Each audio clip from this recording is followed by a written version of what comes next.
Bonjour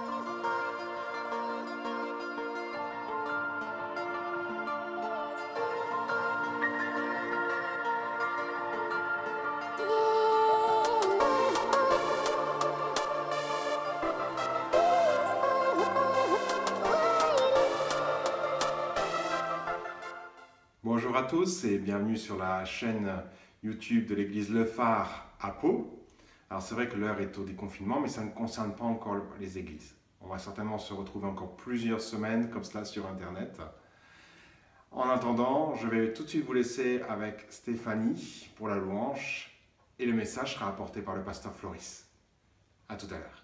Bonjour à tous, soyez les bienvenus chez vous, soyez les bienvenus chez moi. Nous allons passer un moment avec Dieu ce matin et j'aimerais que vous puissiez vous connecter avec le Seigneur au travers de ce chant.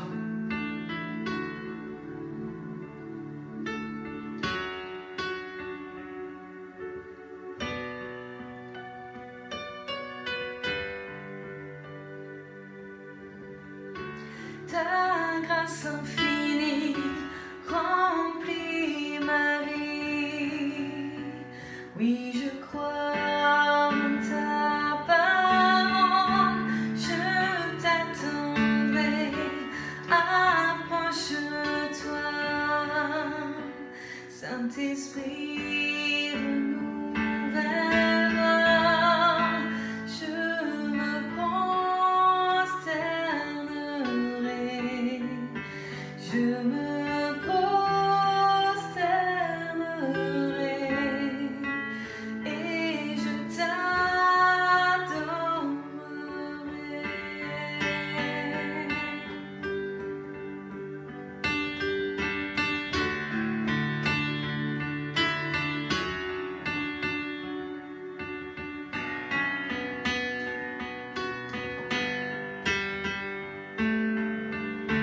Ta présence en moi est ma lumière, par la force de ta parole, tu me restaures, tu me rachètes, et ton esprit me libère. Je me prosternerai, je me prosternerai, et je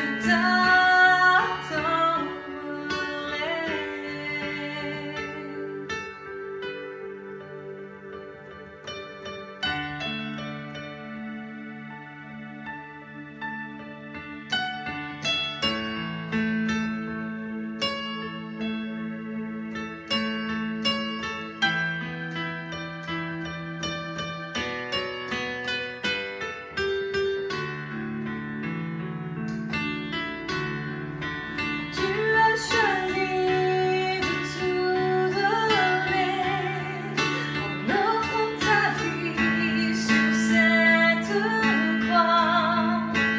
Grand est l'amour versé pour nous, c'est notre Dieu.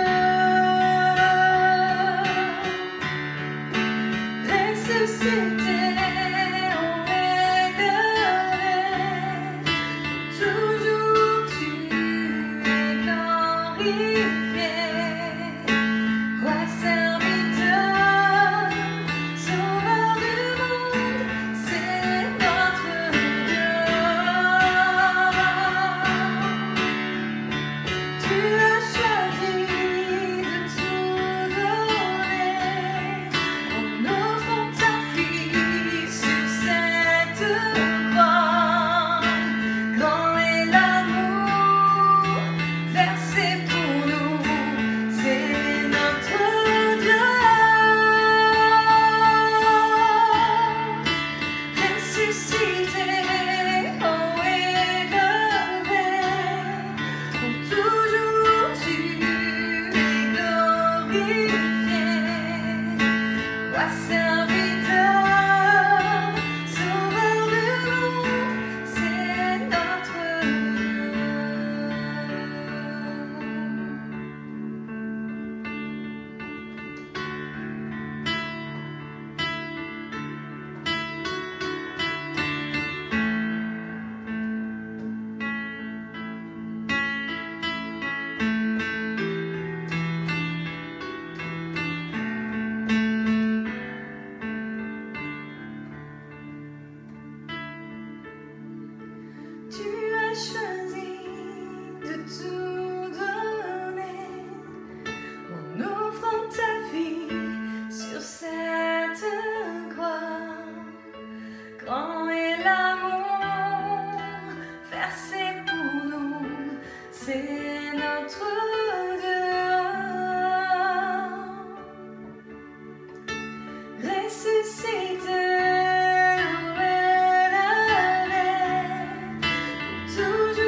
Bonjour à tous. Voilà, aujourd'hui nous continuons sur la série Allons-nous à l'église ou sommes-nous l'église? Une série que le pasteur Laurent a commencé et je vais aborder le point 4, c'est-à-dire évangéliser au quotidien. Alors ne pas avoir d'église, de bâtiment dans lequel nous pouvons nous réunir pour prier, pour chanter, pour louer Dieu, pour entendre sa parole, ne doit pas être un obstacle pour nous, pour évangéliser. La question me vient, peut-on évangéliser sans église? Alors bien évidemment la réponse est oui, d'accord. Évangéliser c'est quoi? C'est parler de l'évangile, parler de cette bonne nouvelle, parler de Jésus aux gens, leur faire connaître l'amour de Christ, leur apprendre et leur communiquer que Dieu a tant aimé le monde qu'il a donné son Fils unique, afin que quiconque croit en lui ne périsse point, mais qu'il ait la vie éternelle. Parler de Jésus aux gens, leur parler de ce qu'il a fait il y a 2000 ans, leur parler de ce qu'il fait encore aujourd'hui et de ce qu'il peut faire demain. Nous avions peut-être dans notre esprit le fait qu'évangéliser était le fait d'amener quelqu'un à l'église et de dire, voilà, j'ai fait mon job, j'ai amené une personne à l'église, maintenant c'est à vous, l'équipe de louanges, de faire des super chants, de faire des chants qui impactent les cœurs, qui bougent, et de dire également, c'est à vous maintenant les pasteurs d'apporter une prédication, un message percutant. Moi j'ai fait mon job, j'ai amené une personne à l'église. Ben, c'est pas tout à fait juste, d'accord? Et si on se limitait à ça, dans le contexte actuel, je pense qu'on ne ferait pas d'évangélisation, puisque pas d'église, pas d'évangélisation, puisque si on n'a pas d'église, on ne peut pas amener quelqu'un, donc on ne peut pas évangéliser, ça ne serait pas bon, ça ne serait pas juste. L'église, le bâtiment, c'est un moyen que nous utilisons pour réunir des gens qui ont déjà accepté Jésus, qui ont déjà reçu le Seigneur dans leur cœur. Et ils se réunissent ensemble pour louer Dieu, pour prier, pour être enseignés, pour exercer cette communion fraternelle. En fait, c'est plutôt une suite logique de la vie en Christ. Parce que j'ai reçu Jésus dans mon cœur, parce que je l'ai accepté, je vais à l'église pour prier. Je vais à l'église pour le louer, pour le remercier, parce que j'ai reçu Jésus dans mon cœur, parce que j'ai choisi de le suivre et de le servir. Je vais à l'église manifester ma foi, mon amour, manifester ce qui bout en moi, dire merci à mon Seigneur, chanter des chants de louange. C'est plus finalement une logique de cette vie en Christ. Alors c'est sûr que l'Église est aussi, à travers des événements spéciaux, un moyen pour évangéliser et même pour aider, pour accompagner, pour être un soutien pour les gens. Un jour, Jésus va s'adresser aux gens. On peut le lire dans Luc, chapitre 7, versets 24 à 25. Je vous le lis. Jésus se mit à dire à la foule, au sujet de Jean, « Qu'êtes-vous allés voir au désert? Un roseau agité par le vent? Mais qu'êtes-vous allés voir? Un homme vêtu d'habits précieux? Voici ceux qui portent des habits magnifiques et qui vivent dans les délices sont dans les maisons des rois. Qu'êtes-vous donc allés voir? » Alors que peut-on y trouver dans le désert? Qu'est-ce qu'il peut y avoir? Certainement pas une église, ça c'est sûr. En général, il n'y a pas grand-chose. Et certains diront qu'il n'y a même rien du tout. En tout cas, rien qui ne les intéresse.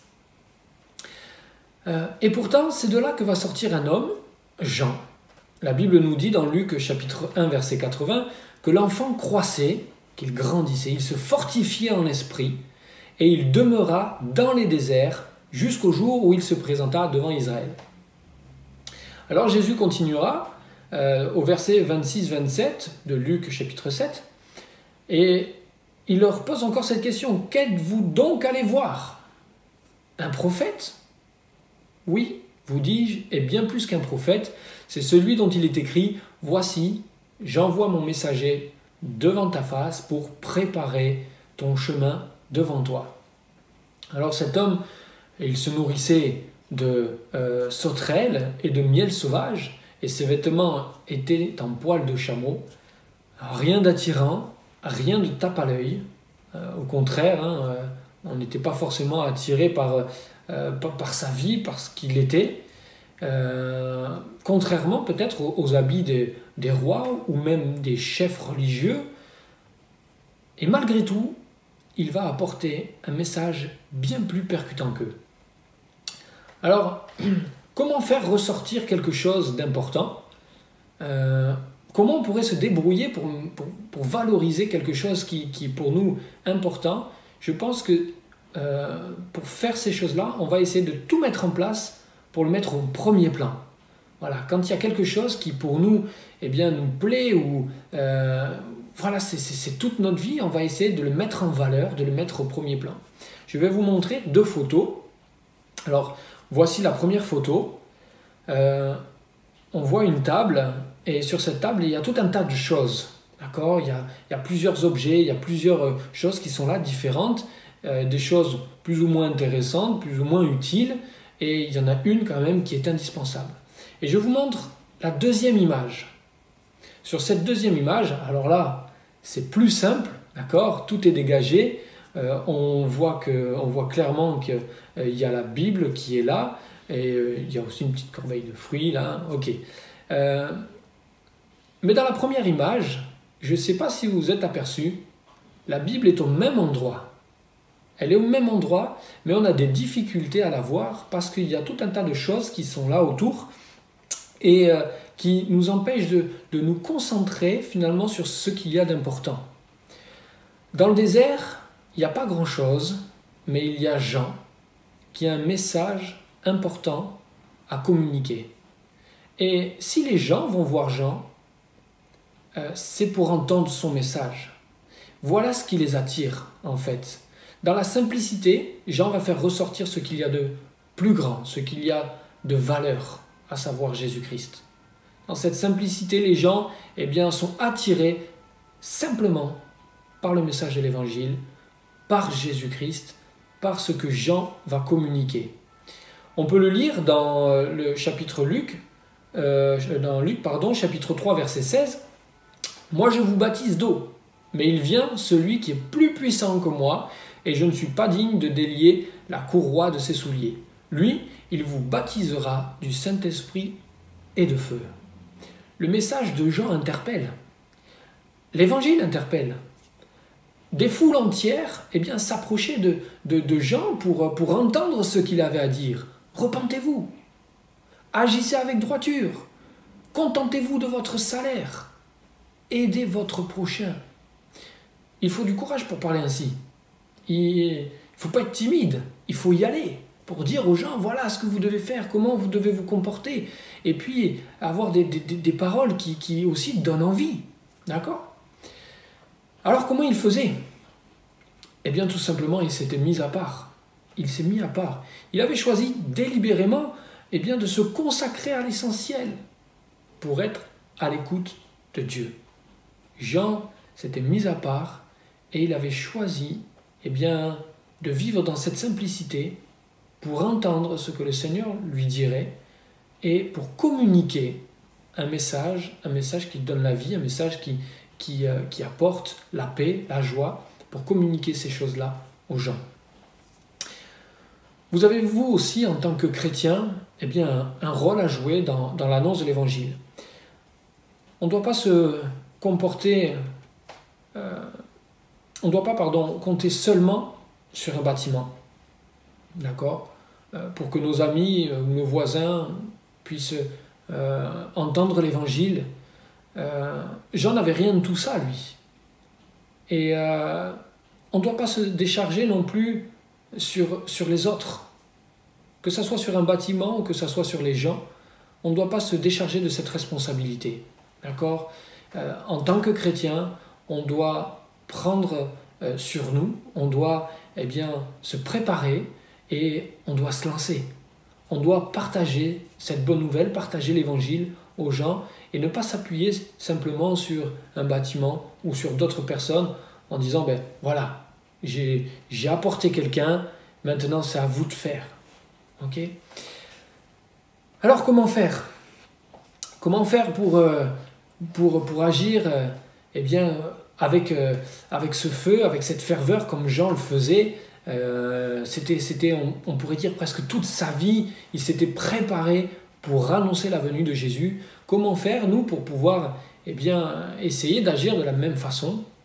Alors, premièrement, manger des sauterelles et du miel sauvage. Non, je rigole, c'est une blague. Ne mangez pas, bien que c'est bon pour la santé. Mettez-vous à part. Mettez-vous à part. D'accord? Passez du temps à prier.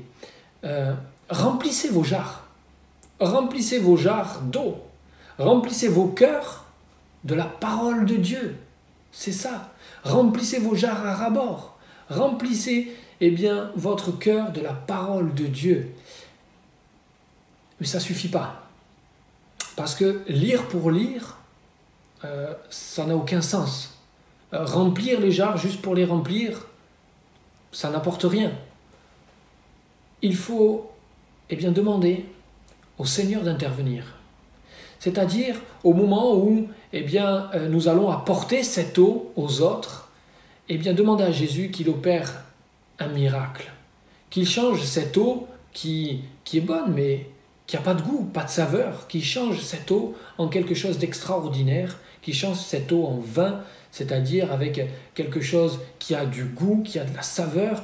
La Bible nous dit, lorsque Jésus a accompli ce miracle à Cana, il va apporter un vin d'une qualité excellente. Il va dire, mais on n'a jamais goûté un vin aussi bon. On doit aussi agir de la même manière, c'est-à-dire, je remplis mon cœur de la parole de Dieu, je fais ce pas de foi pour amener cette parole aux autres, et je demande à Jésus qu'il accomplisse un miracle qui change cette eau en vin, c'est-à-dire que cette parole que je vais apporter aux gens puisse avoir une saveur extraordinaire, que lorsque les gens goûtent à l'évangile, ils soient saisis, ils soient transformés, ils se disent mais waouh, j'ai jamais goûté un truc aussi bon, j'ai envie d'aller plus loin, je veux connaître Jésus.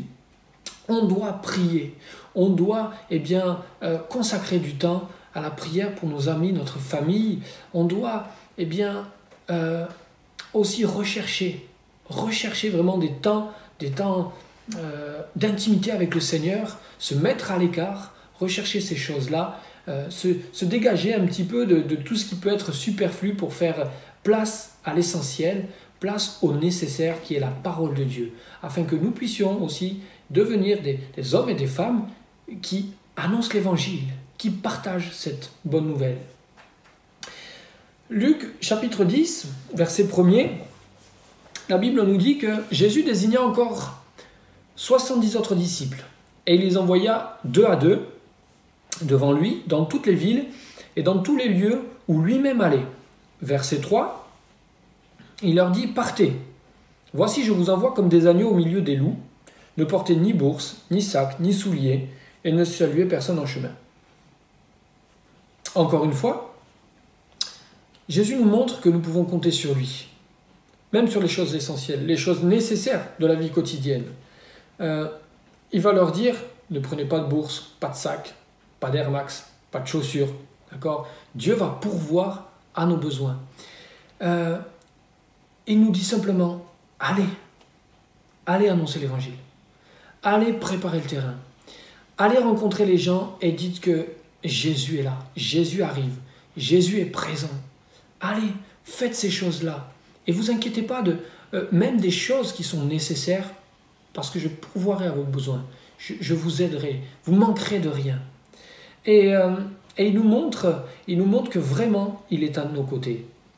Vous savez, on doit amener les gens à Dieu. On doit amener les gens à Dieu et pas dans l'église, pas à l'église. Notre priorité, c'est de les amener à rencontrer Jésus et de les amener à Dieu. Vous savez, le bâtiment, l'église, comme là on a pu le vivre, on n'a pas pu y aller. Et parfois même, ce bâtiment peut disparaître, il peut être détruit. Et que reste-t-il après derrière ? Si on amène les gens à l'église et que l'église disparaît, est-ce qu'il va rester Dieu dans leur cœur ? Mais si on amène les gens à Dieu et que l'église, le bâtiment disparaît, les gens seront toujours attachés à Dieu parce qu'ils auront compris que ce qui est important, c'est d'avoir le Seigneur dans leur cœur. Alors, on doit vraiment, agir individuellement aussi pour amener les gens au Seigneur, à l'Évangile. Et pour ça, c'est un acte personnel, c'est à nous individuellement de faire des efforts, de passer peut-être au-delà de notre timidité et de leur apporter l'Évangile. Jean chapitre 4, versets 20 à 21, Laurent en a déjà parlé, je reprends ce verset. Nos pères ont adoré sur cette montagne, c'est la femme samaritaine qui parle à Jésus. Et vous dites, vous, que le lieu où il faut adorer est à Jérusalem. Femme, lui dit Jésus, crois-moi, l'heure vient où ce ne sera ni sur cette montagne, ni à Jérusalem que vous adorerez le Père. Au verset 23, mais l'heure vient, et elle est déjà venue, où les vrais adorateurs adoreront le Père en esprit et en vérité. Car ce ne sont pas les adorateurs que le Père demande. Dieu est esprit, et il faut que ceux qui l'adorent en esprit et en vérité. Jésus va lui faire comprendre que ce n'est pas dans un endroit ou dans un autre endroit qu'il faut adorer Dieu, mais que Dieu doit être adoré en esprit et en vérité. Notre message doit amener personnellement les gens à Jésus. Il doit faire cette rencontre individuelle. On doit les amener à aussi exercer leur foi, à créer ce désir, cette envie qu'ils puissent manifester leur foi. Vous savez, on va essayer de leur dire, mais commence à prier pour ça. Des fois, on dit, commence petit. Alors, prie pour des choses, manifeste ta foi. On va essayer de les amener à manifester leur foi. Et lorsque Jésus répond à leur prière, alors ils vont dire, waouh, il y a quelque chose qui se passe. Et ils vont grandir au fur et à mesure. On doit amener les gens à manifester, à exercer aussi leur foi. Ce n'est pas parce que les gens viennent à l'église qu'ils vont faire partie de l'église. D'accord ? L'église, c'est quoi ? C'est l'épouse de Christ. L'église est l'épouse de Christ, c'est le corps de Christ. Et pour en faire partie, il faut tout simplement le recevoir dans son cœur. Pas besoin de compétences physiques, intellectuelles, ni de moyens financiers. L'évangile est accessible à tous. Jésus-Christ est accessible à tous. Et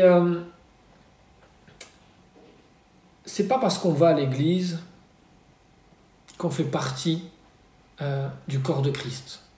D'accord ? Pour faire partie du corps de Christ, il faut accepter Jésus dans son cœur. J'ai envie de vous dire, lancez-vous. Lancez-vous. Ne perdez pas de temps. Jésus va leur dire, allez, partez, allez devant moi et annoncez ma venue. Et en chemin, ne perdez pas de temps. Ne perdez pas de temps dans des futilités, à discuter de telle ou telle chose, à perdre du temps dans des discours futiles. Mais concentrez-vous sur votre mission. Annoncez l'évangile.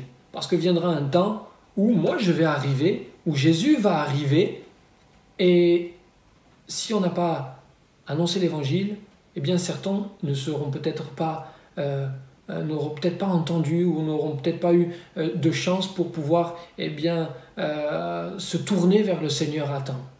Donc, il faut qu'on puisse vraiment réaliser l'importance qu'on a, que Dieu nous demande de faire, cette mission qu'on a d'évangéliser. Même si nous n'avons pas de bâtiment, il n'en demeure pas moins que nous devons communiquer l'évangile et partager de l'amour de Jésus. La Bible nous dit que rien ne nous séparera de l'amour de Jésus. Romains 8, 38.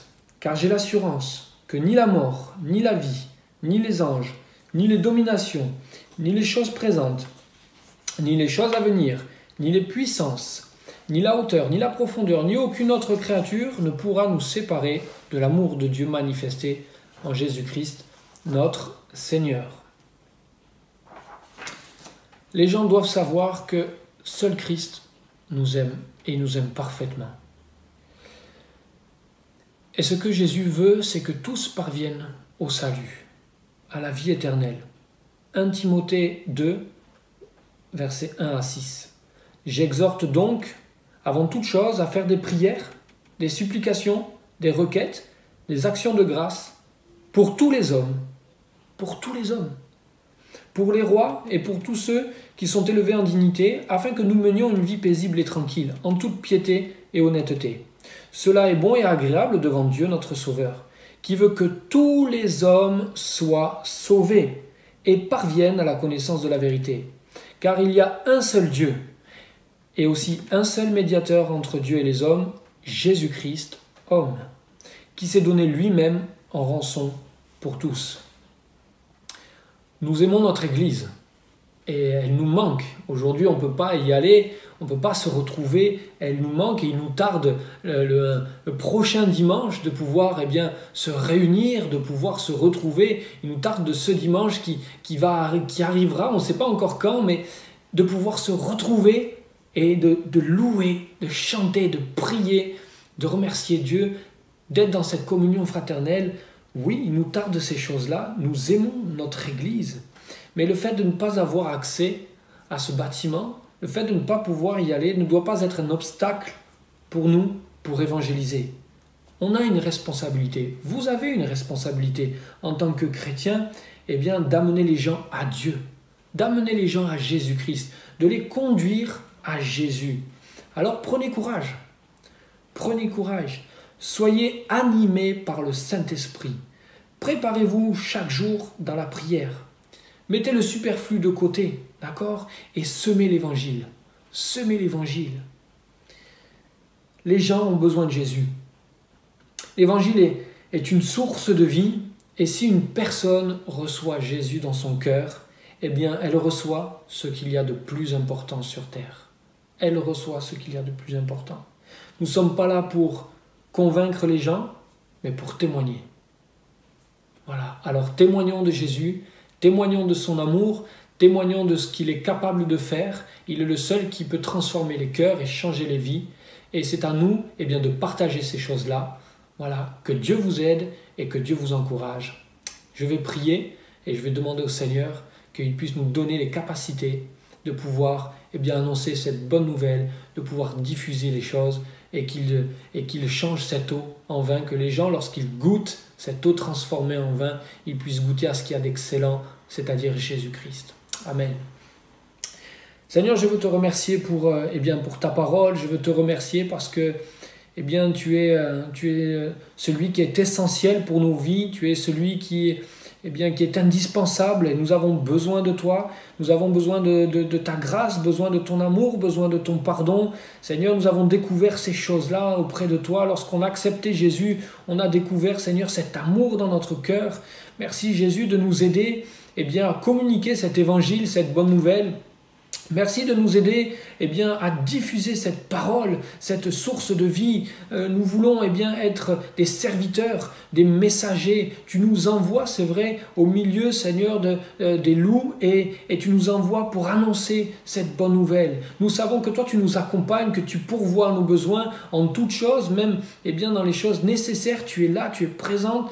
Alors merci Seigneur, que nous puissions consacrer, Seigneur, notre temps annoncer l'évangile, que nous puissions nous concentrer sur toi, oublier ce superflu, mettre les choses de côté et vraiment te servir pour annoncer cette bonne parole, cette bonne nouvelle qui est l'évangile. Seigneur Jésus, tu as donné ta vie pour nous, tu as donné ta vie sur la croix afin que quiconque croit en toi ait la vie éternelle, afin que celui qui croit en toi, celui qui demande pardon soit pardonné, celui qui a besoin de secours soit secouru, celui qui est malade soit guéri. Seigneur Jésus, ta parole est bonne, ta parole est une source de vie. Je prie Seigneur afin que tu puisses donner du courage à tous ces chrétiens pour qu'ils accomplissent cette mission, apporter l'évangile, qu'ils évangélisent, qu'ils parlent de ce Jésus qui a changé leur cœur. Merci Seigneur de nous donner par ton Esprit Saint les capacités nécessaires pour annoncer cette bonne nouvelle. C'est toi Seigneur qui fera cette œuvre parfaite après dans les cœurs des gens,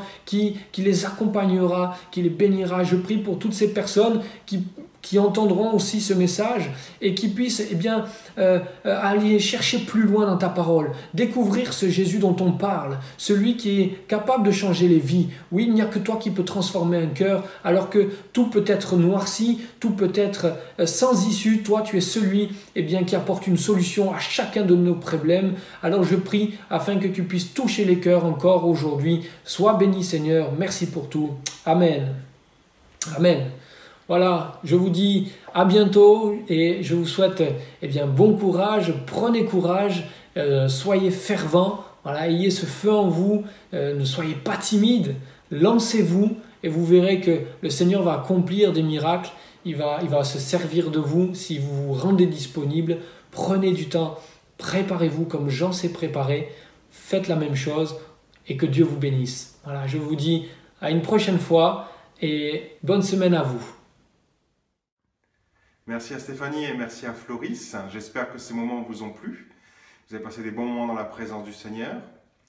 Vous êtes de plus en plus nombreux à vous abonner à notre page YouTube et si ce n'est pas déjà fait, je vous encourage à le faire. En attendant, je vous dis passez une très belle semaine avec le Seigneur et je vous donne rendez-vous à la semaine prochaine. Que Dieu vous bénisse.